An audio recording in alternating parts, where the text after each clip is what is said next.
Ik ben begonnen als timmerman op de bouw. Toen ben ik op een gegeven moment voor mezelf begonnen.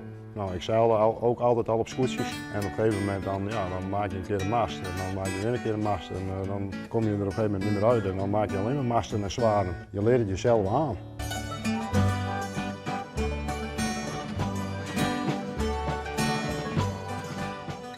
Ja, hier hebben we Oregon Pine.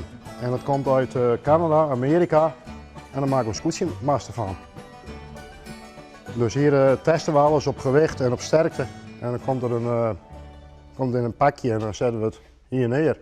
Ja, maar dit zijn echt gewoon balken.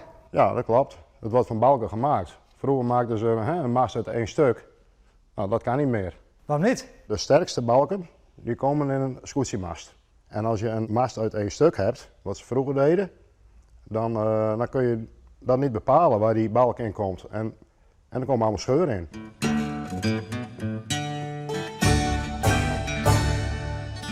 Nou, dit is een scootjemast. Hier kun je zien dat het allemaal balken zijn.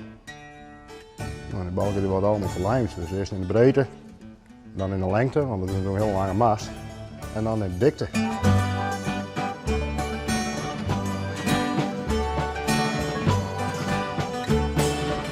Die mast is nogal krom. Ja, dat klopt. Die is nogal krom. En die moet ook nogal krom. Want met een rechte mast, dan krijg je de zeilen er niet goed strak op.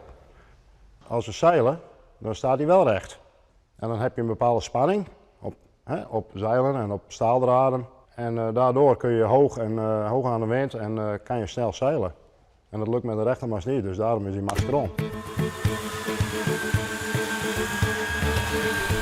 En wat hebben we hier? Hier hebben we een scootjeszwaard. Dus normaal heeft een boot een kiel. Maar scootjes hebben zwaarden, die kun je omhoog trekken. Vanwege de ondiepe wateren van Friesland. Dan kun je niet een kiel eronder hebben. Dus daarom heb je er een zwaard onder. Zonder zwaard kun je niet aan de wind zeilen. Want dan blaast de wind de boot uit koers. Ja, dan gaat hij over dwars in plaats van vooruit. Ja, dat lijkt me niet handig. Nee, dat is niet handig.